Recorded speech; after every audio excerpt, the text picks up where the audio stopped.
PTSD impacts thousands of Florida veterans, and the number of those diagnosed is growing. Tonight, we take you north to a retreat that has a unique approach to helping them live with their struggles and begin the healing process. 8 on your side's WALT BUTEAU shares their journeys.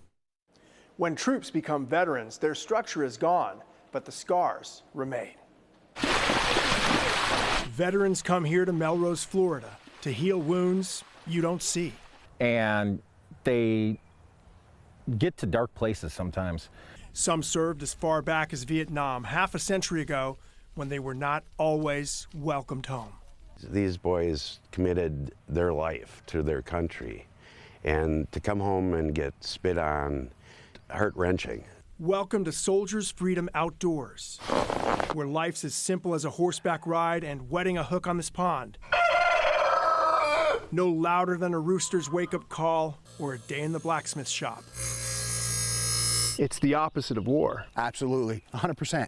Jason BUCY is a Soldiers' Freedom board member. He was a tough-as-nails Army soldier who lost friends, faced death, but made it home, only to face new struggles. And some of these are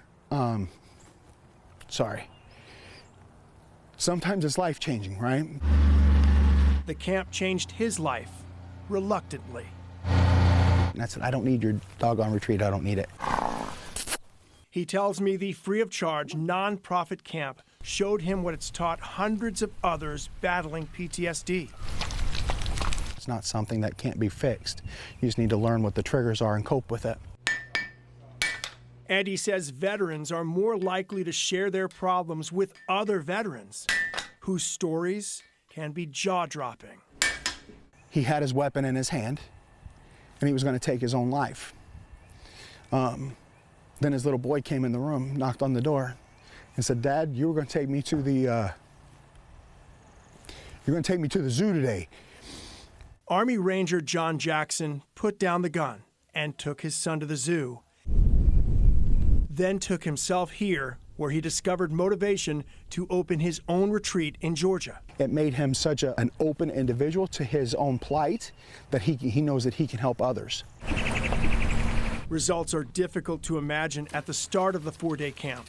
And they stand just like this, and nobody talks, nobody says anything. But by the end, the barriers are broken and bonds are made. BUCY and the other volunteers who keep Soldiers' Freedom humming say veterans leave knowing they built a core of friends who will help. If we're saving lives, because this place is changing lives, somebody's in crisis, that everybody knows, hey, look, that guy needs help, and we're going to help him. And here's one of many alarming statistics tied to PTSD. Nearly half Afghanistan and Iraq war veterans with symptoms of PTSD and other mental health issues do not seek help. More details on that and more details on Soldiers' Freedom Outdoors on WFLA.com. In the Tampa News Center, WALT BUTEAU, 8 on your side.